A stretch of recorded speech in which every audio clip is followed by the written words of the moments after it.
Merci beaucoup, pasteur. Pasteur Martin, les deux. Merci beaucoup. Un honneur d'être avec vous ce matin. Un privilège, toujours béni, toujours heureux de vous revoir et aussi de partager ce matin. Un peu comme le pasteur Nathalie mentionnait, vous allez hériter de ma voix ce matin, mais pas la voix du dimanche matin, mais la voix du mois de janvier. Fait que vous avez une voix qui est peut-être un peu rauque, mais on va partager le message avec vous ce matin. On est honoré de partager. On peut mettre les diapositives, s'il vous plaît, commencer. Je veux juste m'assurer qu'on a ici, qu'on est fonctionnel pour commencer la fête. Et on avait discuté, on a tout de même une fin de semaine sur une thématique. On avait le cours sur le Pentateuque hier pour les étudiants. Certains membres de la congrégation sont venus nous visiter et participer. On avait un peu d'ajustement au niveau technique, mais dans l'ensemble, on a réussi à partager, communiquer un excellent repas aussi. Merci beaucoup, pasteur Martin, pour l'excellent repas qu'on a eu, le temps de fraterniser ensemble, s'encourager. Donc, c'était quelque chose d'inspirant. Aujourd'hui, on a un message sur une thématique qui est celui de la Bible. Un livre qui m'est cher, un sujet qui m'est cher, et on va voir pourquoi. Et n'oubliez pas, après la réunion, d'aller à l'Expo Bible. C'est un projet qu'on a mis en place très rapidement, il y a déjà quelques semaines, mais très rapidement. Et on ne réalisait peut-être même pas l'ampleur de l'Expo Bible avec tous les kiosques qu'ils ont. Donc, on était tous comme surpris de voir là, l'ampleur du projet. Ils en ont pris juste une partie pour nous hier et aujourd'hui. Donc, prenez le temps. J'aimerais vous inviter, dans le cadre de se lever ensemble. On va faire une prière parce qu'on va être ensemble quelques minutes et je veux m'assurer là, qu'on ne tombe pas endormi. Fait que je vais essayer de vous garder réveillés. Mais on a deux choses ce matin qu'on fait. On a un enregistrement pour le collège biblique, pour une discussion, une thématique qu'ils auront sur la question de la Bible. Et en même temps, on est ici pour vous, comme congrégation, dans l'objectif de vous inspirer. Oui, vous passez de l'information, mais aussi vous inspirer. Parce que du data, de l'information, c'est correct, mais en même temps, moi, j'aime bien là, quand ça m'excite, là, mes sens sont stimulés, puis que je ressors, puis je suis encouragé pour aller plus loin, là, comme on dit, a driving force, une force qui me pousse. Et mon souhait ce matin, c'est que cette force qui vient d'en haut, l'Esprit de Dieu, puisse venir en nous et nous donner l'énergie, la force, le goût de continuer à grandir, le goût de recevoir les guérisons qu'on a besoin de recevoir, comme Marie-France mentionnait tantôt, les guérisons qu'on a dans nos cœurs, les blessures qu'on a besoin d'avoir. On en a tous de besoin, on a tous des défis. Oui, la Bible, mais comment cette Bible peut transformer vos vies.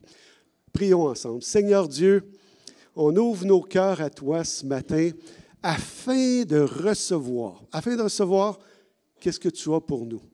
Et Seigneur, tu as des grandes choses. Tu nous dis d'être ouvert à recevoir, être ouvert aux possibilités. Tu es le Dieu de l'impossible. Ce qui semble être limité pour nous, tu es illimité. Seigneur, on se tourne vers toi. Ma prière ce matin, Seigneur Jésus, c'est que ton esprit puisse venir faire son œuvre dans ce lieu. Au-delà des paroles, au-delà de la connaissance, au-delà de l'information, que tu puisses venir toucher nos vies. Il envoya sa parole et il les guérit. Seigneur Dieu, envoie ta parole et guéris-nous aujourd'hui. Au nom de Jésus. Amen.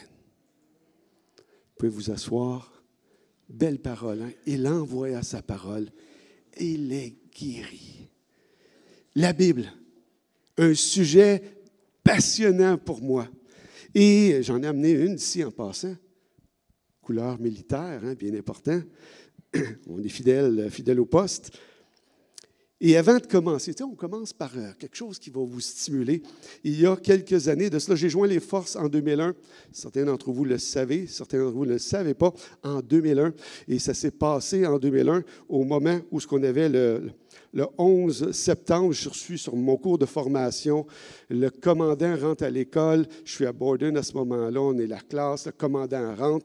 Il dit « Group, attention! » « OK, yes sir. » Il dit, on a quelque chose de bien important à vous annoncer. Le Pentagone est sous attaque. Le World Trade Center est sous attaque. Nous sommes techniquement en état de guerre. Donc, on doit être, vous êtes confinés à la base et on attend plus ample instruction. Moi, je viens de commencer, là. Fait que ça vous donne une idée. J'ai commencé comme ça. Fait que là, je suis assis dans la classe, puis je me suis dit, j'ai-tu vraiment signé le deuxième document au centre de recrutement? La deuxième copie, était-tu bien signée? Et finalement, oui, je l'avais signé 2 fois. Et finalement, je dis, ouais, je suis pogné ici. Je n'avais pas signé pour ça. Vraiment pas signé pour ça, mais c'était ça.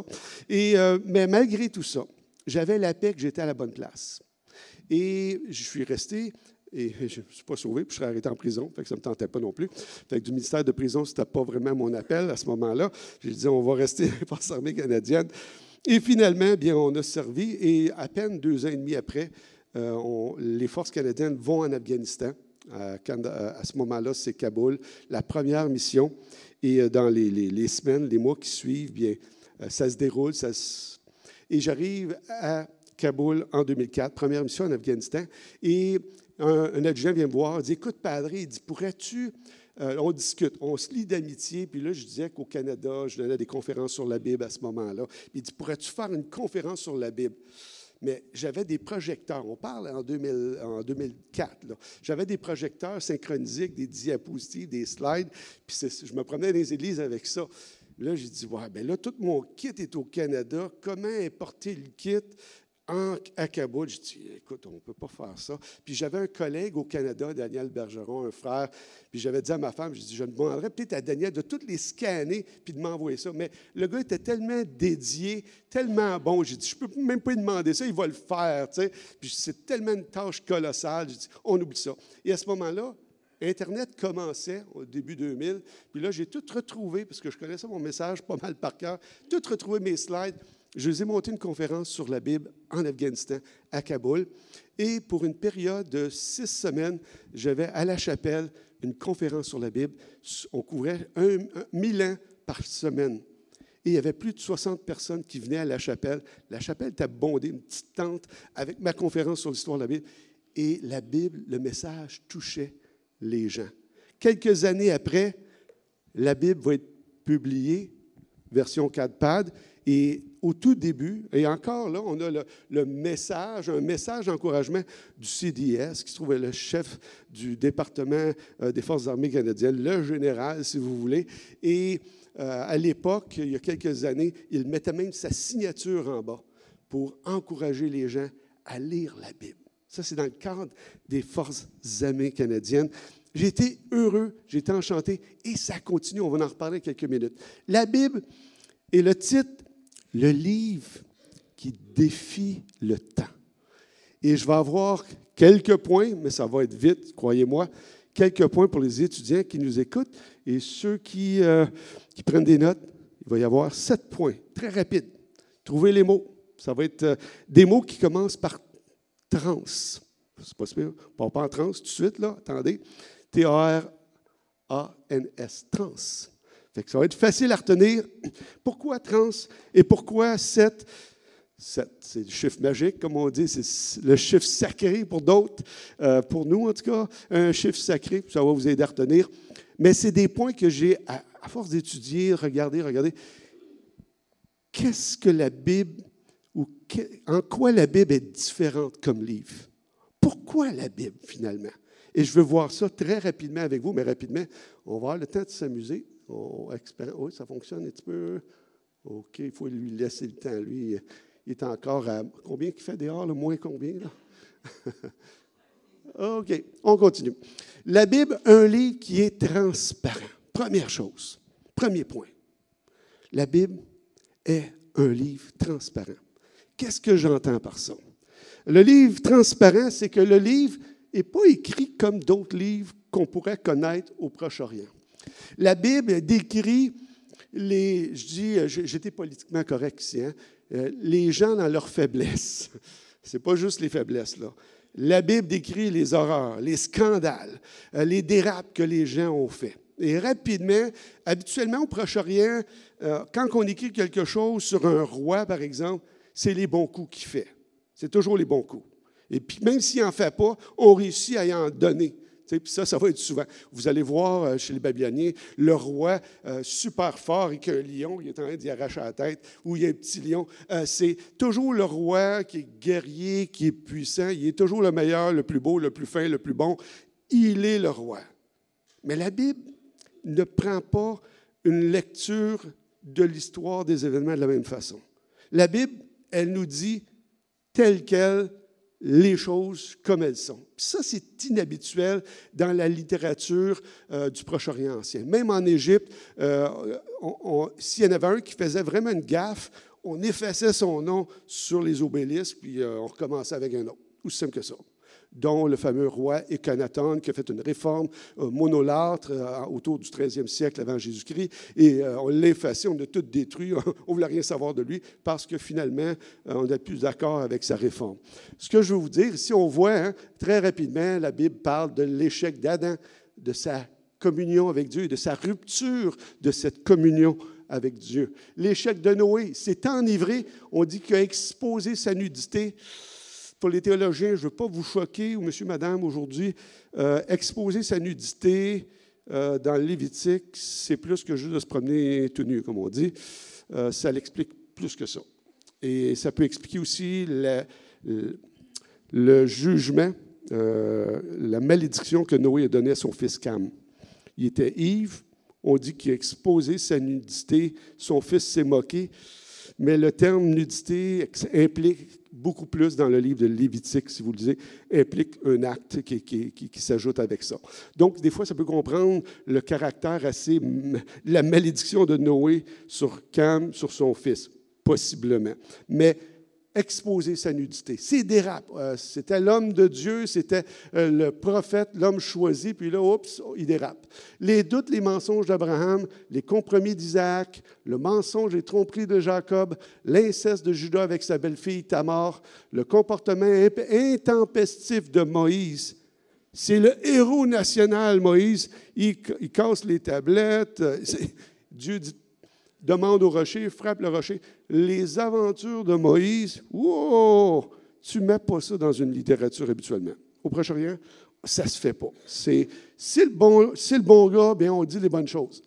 Comportement de Moïse, l'adultère du roi David, il a même fait tuer Uri, son général. Il y a la corruption, la rébellion des rois d'Israël. On a parlé hier, le temple était corrompu, c'était catastrophique. On a l'échec d'une nation avec son Dieu, d'une alliance avec le peuple d'Israël. On va souhaiter que ça dégèle. OK. La généalogie de Jésus, en Matthieu, on a 4 femmes dont la vie n'était pas moralement exemplaire. La quatrième, elle était une Moabite, ce qui veut dire qu'elle n'était pas du peuple d'Israël. On met ça dans la généalogie. Une était une prostituée, l'autre, elle a eu une inceste avec son père, l'autre, elle a fait l'adultère avec David. C'est pas habituel, là. Tu ne mets pas ça habituellement, mais la Bible est transparente. Elle raconte des incompréhensions de Marie envers la mission de Jésus, l'humanité du Christ, la tristesse, la fatigue. On décrit le Christ comme un être humain, et ce qui n'est pas habituel pour un héros au Proche-Orient. L'impatience de Jacob, de Jean, l'abandon, vous avez vu le point. La Bible, elle est transparente. Le livre expose sans scrupule les erreurs, les scandales, les comportements honteux de l'humanité dans ces récits. Notre honte, elle les expose. Et ça, c'est dérangeant. Elle ne cache rien. Elle est transparente. On mentionne ici une phrase qui m'a toujours tenu de Liberty University, où j'étudiais. La Bible est un livre que l'on ne voudrait pas écrire si on pourrait, et que l'on ne pourrait pas écrire si l'on voulait. Ce n'est pas le genre de livre que tu voudrais écrire, mais on l'a écrit. C'est une bibliothèque accumulée sur plusieurs siècles qui est transparent, qui ne ment pas, qui raconte les faits tels quels. Phénomène littéraire au Proche-Orient inhabituel. ça ressort, c'est unique comme phénomène. Deuxième point, la Bible est un livre qui transperce. Vous avez une étude la semaine passée, une prédication sur Hébreu, comme une épée. Elle transperce. Vous prenez un texte, Abba Père, transforme ta vie. Wow, tu lis ça, puis c'est comme, wow, tu n'es plus la même personne. Un petit texte, wow, tu n'es plus la même personne. À quel point la Bible transperce, elle doit pénétrer vos sens, votre vue, votre audition. Si vous êtes aveugle, en touchant à des Bibles en braille, vous contactez, elle vient stimuler votre cerveau. Quelque part, vos neurones se mettent en action et votre conscience derrière votre cerveau, pour ceux qui étaient là hier, la conscience derrière votre esprit qui est derrière le cerveau est stimulée et quelque chose qui se transforme. Des histoires de guérison, de miracles, j'en ai vu, vous en avez vu, des gens qui ont entendu un texte, ont reçu une prière. Leurs 5 sens sont stimulés, ça vient à l'intérieur, stimule le cerveau, et soudainement, le système, l'ADN, tout change. La personne est guérie. Je l'ai vu, je l'ai témoigné. Mon épouse, on a vu sa tante, on a prié pour elle, sortie de son lit, tout le monde, le médecin dit, il reste 2 jours à vivre. On ne comprend pas. Une puissance derrière. Plus puissant que ça, au-delà même de vos sens, la Bible peut transformer. Et ça me passionne énormément. L'histoire de cette jeune dame, Helen Keller, si vous n'avez pas lu, si vous n'avez pas vu vidéo, soyez à jour, soyez cultivés, prenez juste quelques minutes sur YouTube, un phénomène historique, humain, 1880 ici jusqu'à 1968. Elle est toute jeune comme petite fille. Elle naît, elle est sourde et muette et aveugle. Elle tombe malade à l'âge de 3-4 ans et elle perd ses sens. Elle est élevée comme un animal. Elle mange comme un animal. Elle ne voit pas à l'extérieur.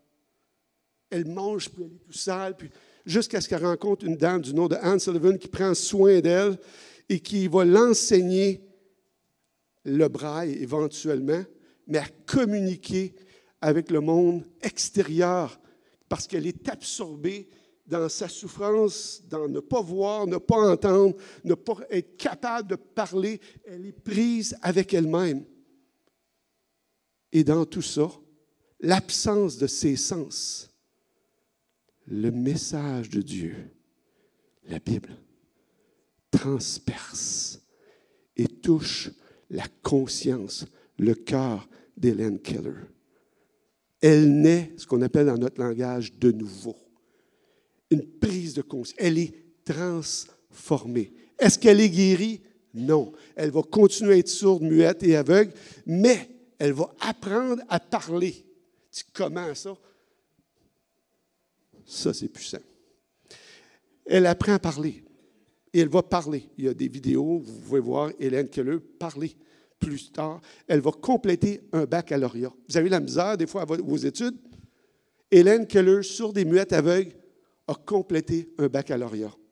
Elle s'est promenée mondialement, elle a encouragé des hommes, des femmes. Elle était vraiment humaniste dans le sens de prendre soin de l'humanité, le droit des dames. Des années, début 1900, elle était une porte-parole pour les femmes. On a encore de la misère dans nos églises 2000 ans après avec les femmes. C'est comme, fouille-moi. C'est comme des fois, voyons donc. La puissance dans la vie de cette femme. Elle a écrit un poème qui m'a toujours inspiré et ils m'ont enlevé ce qui aurait dû être mes yeux. Mais je me suis souvenu du paradis de Milton. Ils m'ont arraché ce qui aurait dû être mes oreilles. Beethoven est venu.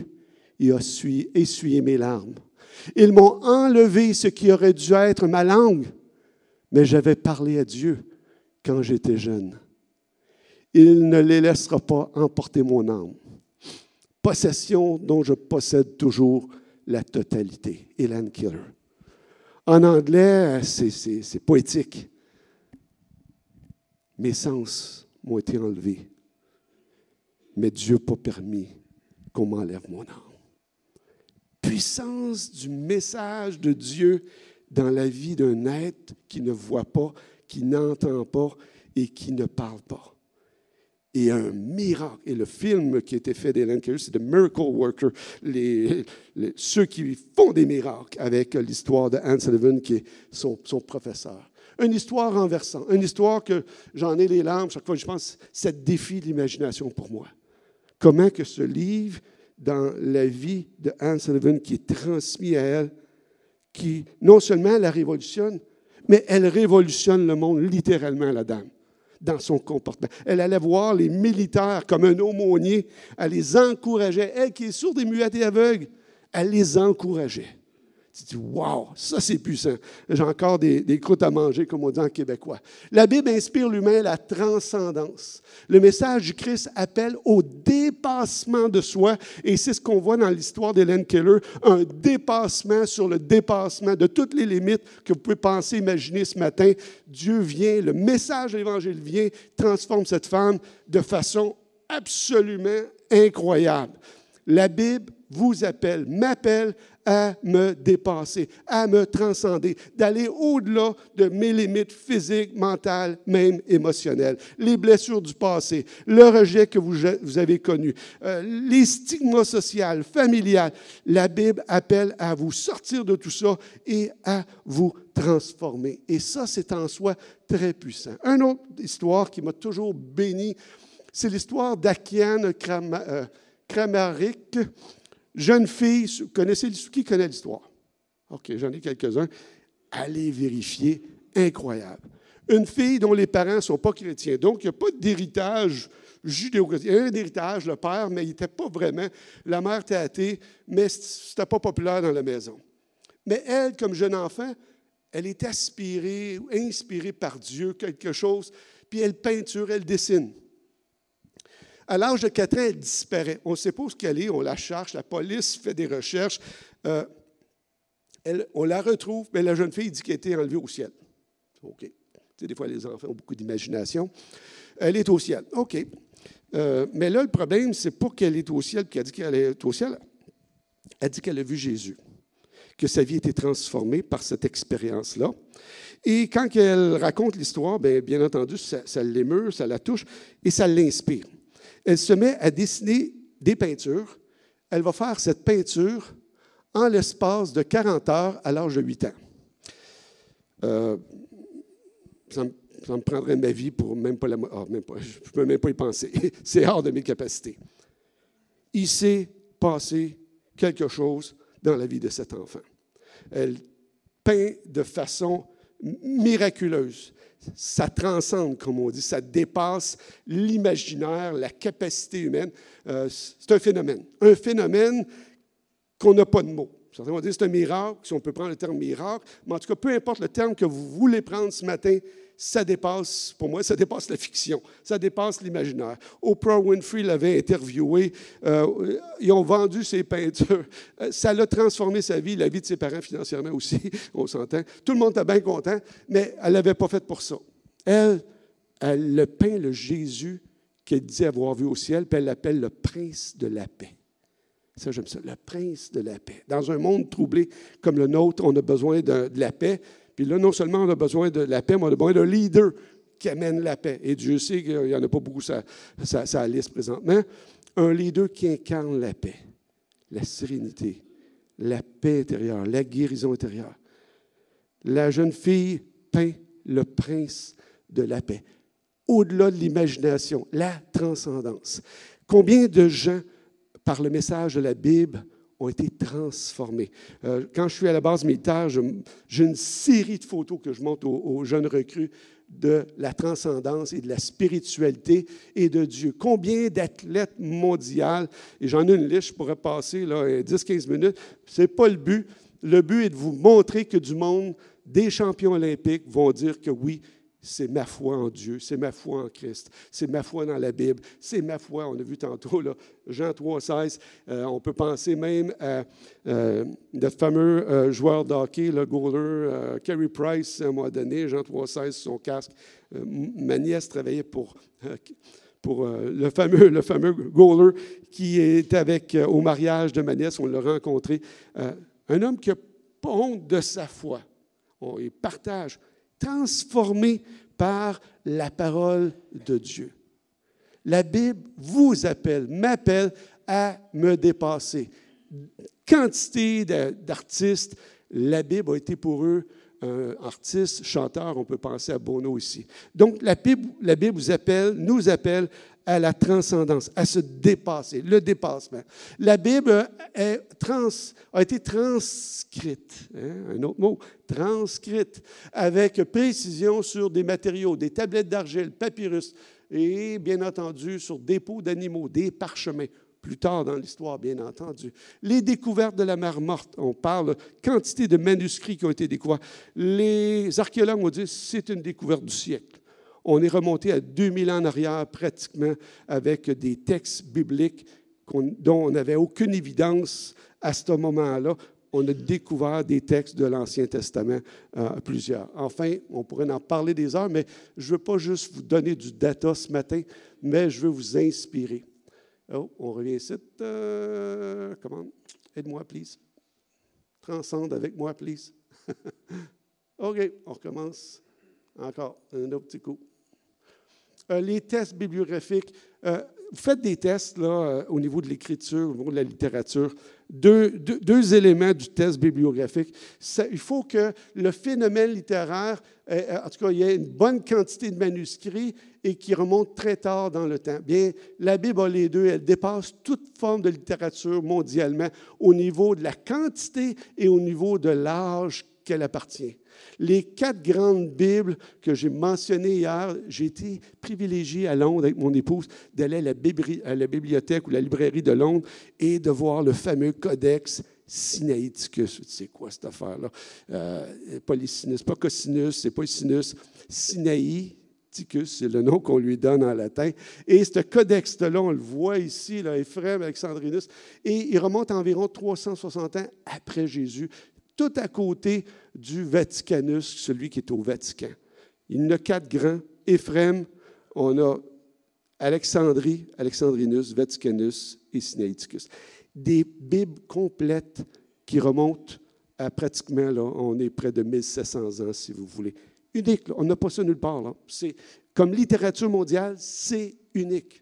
Même la littérature grecque, parler de Platon, Aristote, Socrate, Tacite, Tacite, historien romain, on n'a pas ces textes-là. C'est tout autour de l'an 1000 pratiquement. Rien qui remonte avant ça de cette façon-là. Quantité de manuscrits. Donc, la Bible a été transcrite de façon incroyable. La Bible, elle est transculturelle. Puis ça, en soi, c'est aussi un phénomène. On peut lire un livre, de dire que ça, c'est ma culture. On a ici des gens. De quel pays? Hein? Quel pays? Pays d'Afrique? Est-ce qu'on a des gens d'Afrique? Des gens d'Haïti? Non? Oui? Haïti? D'autres cultures? Roumanie? Ah, je travaille avec des Roumaniens. Hein? Colombiens. D'autres? Algérie? Ah, bienvenue parmi nous. Qui d'autre? Mon épouse est d'héritage ukrainienne. Ma fille, elle est mariée avec la mère de mon genre est mexicain. La Bible est transculturelle. Elle dépasse les cultures. Elle transcende les cultures. Peu importe quelle culture, vous lisez ça, ça nous rejoint.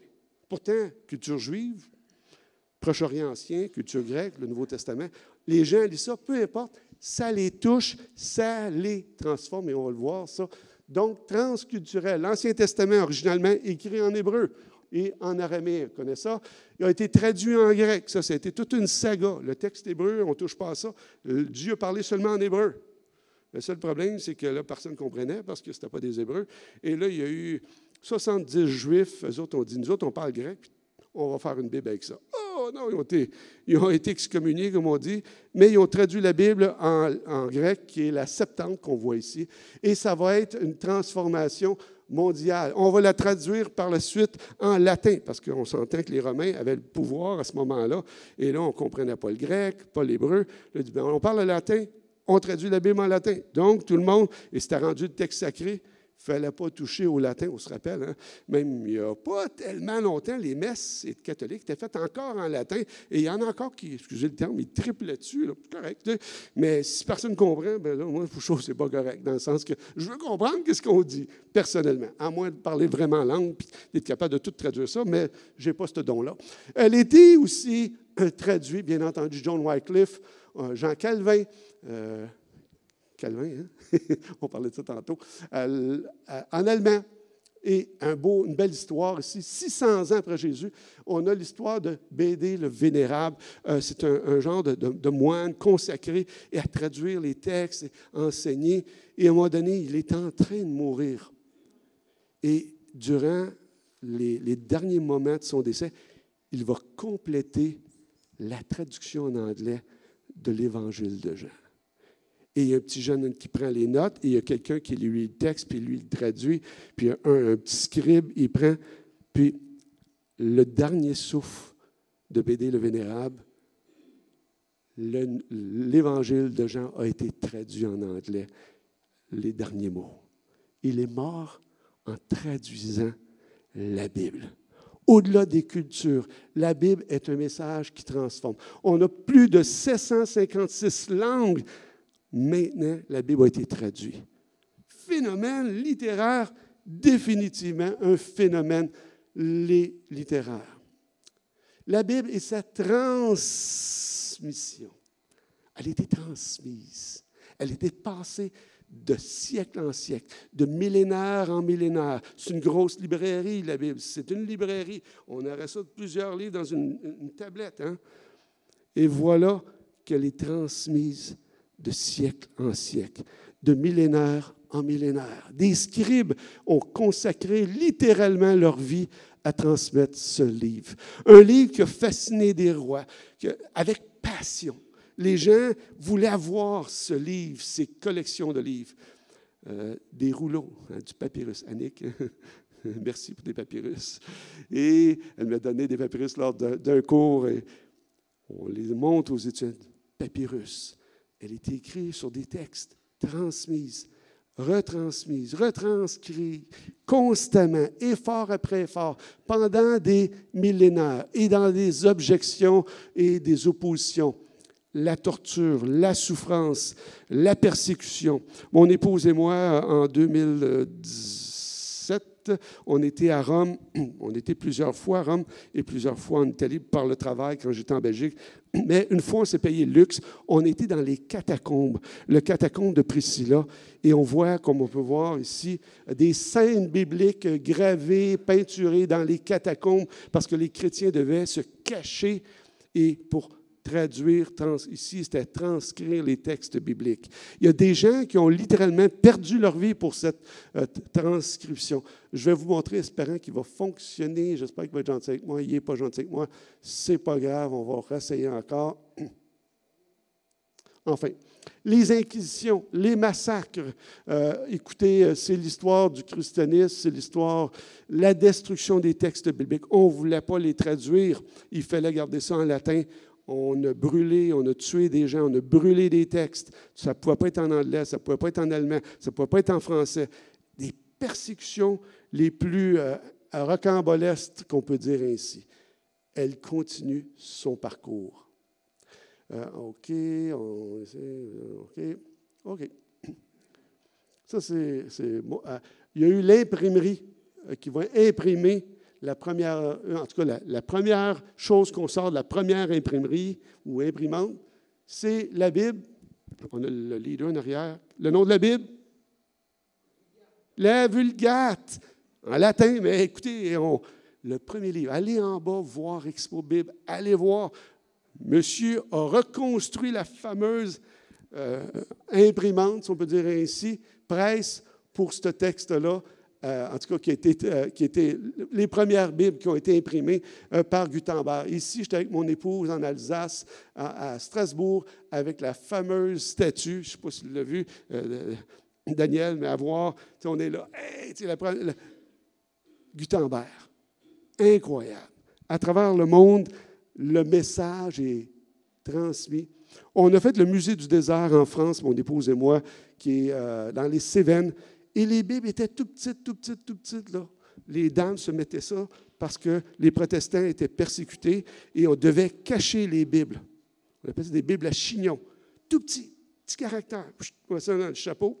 Comme ça, on pouvait éviter de se faire persécuter, arrêter et d'aller sur les galères. Littéralement, on les prenait, on les mettait sur les galères, aller en prison à cause qu'ils étaient chrétiens. Le message continue sa transmission malgré l'opposition, année après année.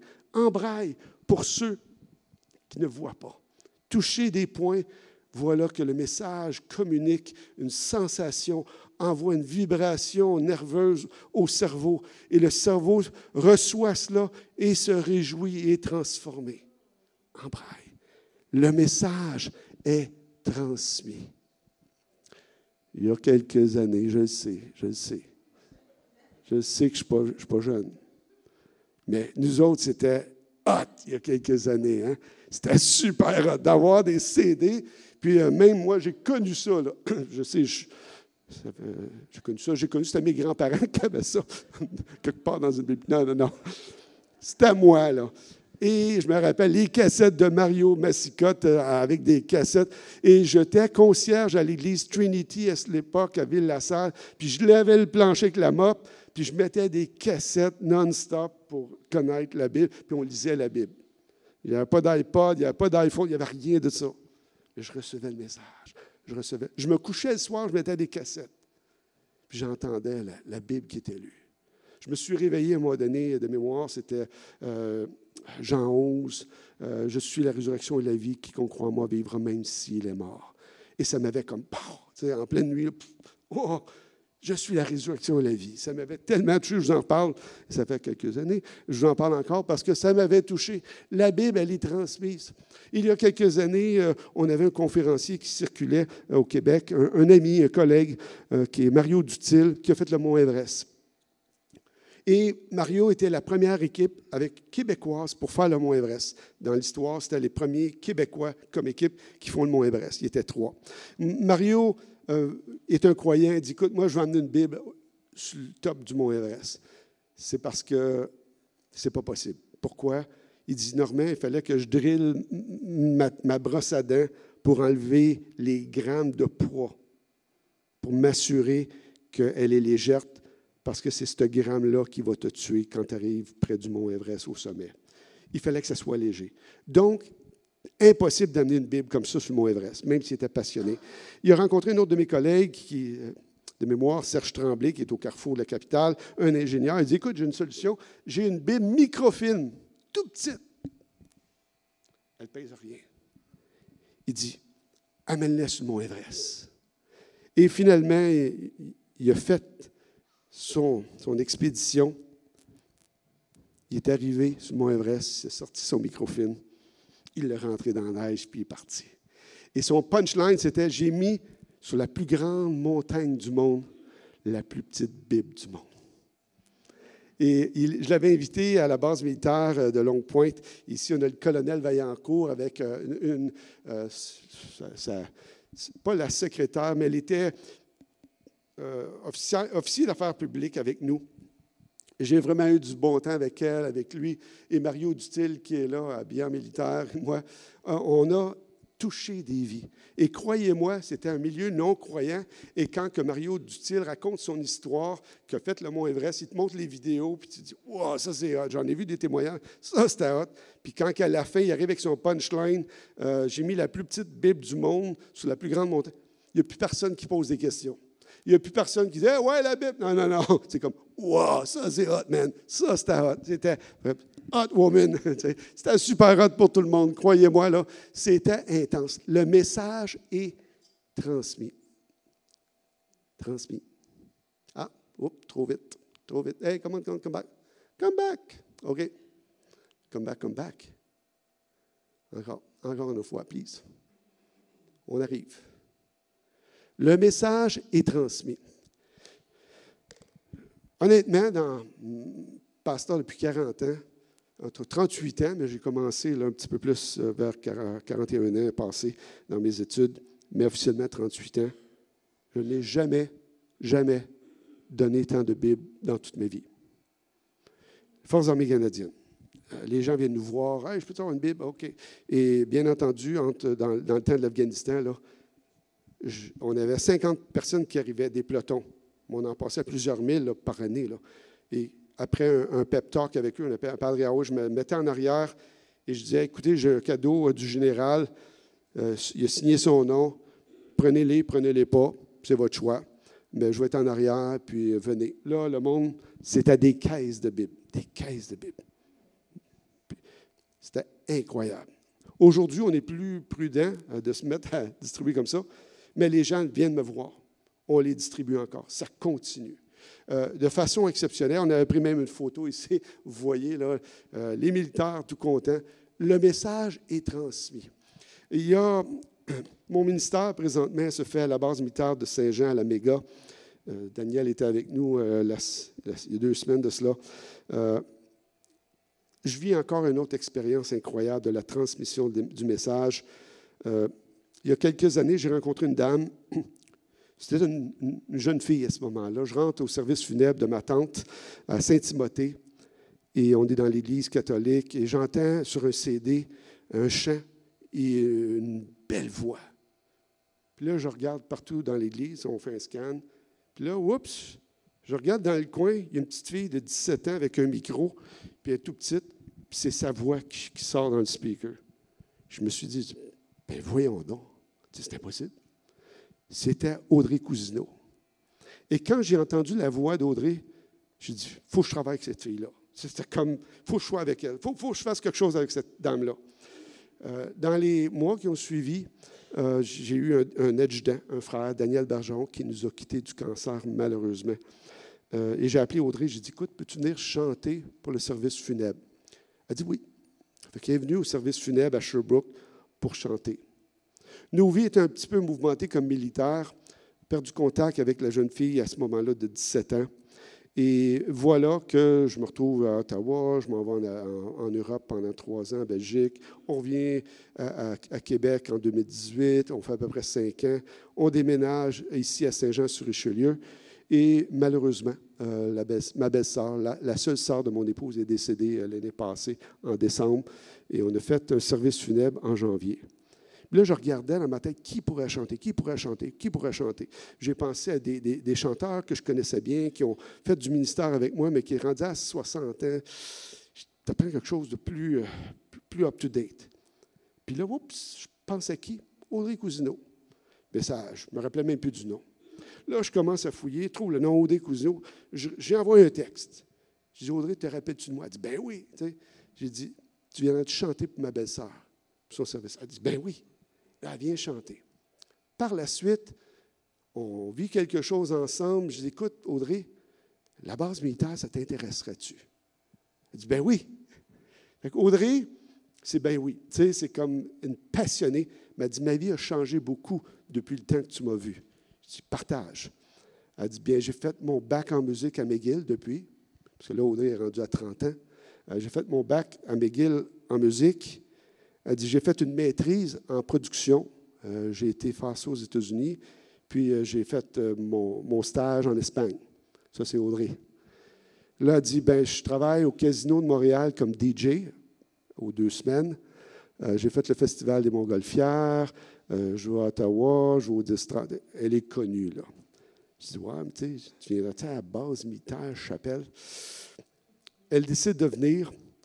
Elle a grandi dans le milieu catholique, touchée. Pourquoi?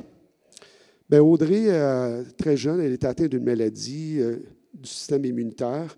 Les médecins ont dit, tu vas vivre à peu près jusqu'à 20 ans.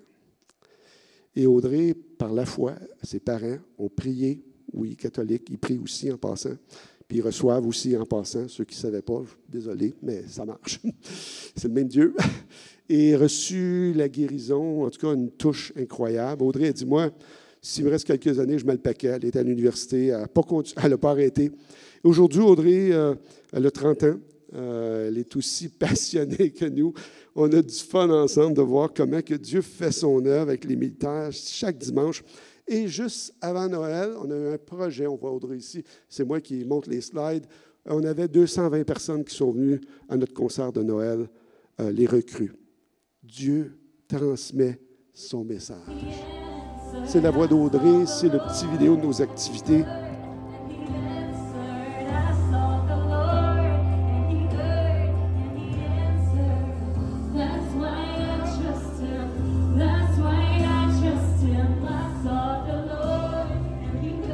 On voit une Coréenne avec qui j'ai fait du ministère, en tout cas j'ai accompagné. C'est un petit peu saccadé, mais on va passer.